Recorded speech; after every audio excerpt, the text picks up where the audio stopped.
আমার নাম মোহাম্মদ খাদেম আলী, সাং হালগারা, থানা জেলা শেরপুর। এশিয়ায় মায়া ধানের ফলন ভালো, কুশি ভালো, কোনো পুরা ডোরা নাই, ফলনশীল। এশিয়ায় মায়া ধানের কোনো উজ্জ্বলা নাই। এশিয়ায় মায়া ধান গজানি ক্ষমতা খুব ভালো। মায়া ধানের পাতা খাড়া থাকে, সবুজ থাকে। এশিয়ায় মায়া ধান একটা মোটা ধান।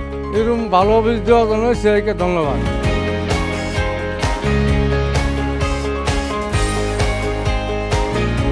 মায়া ধান।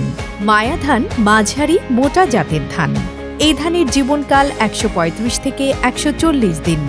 মায়া ধান ব্লাস্ট ও বিএলবি সহনশীল জাত। মায়া ধানের গাছ ঢলে ও ধান ঝরে পড়ে না এবং একর প্রতি ফলন ১১০ থেকে ১১৫ মণ।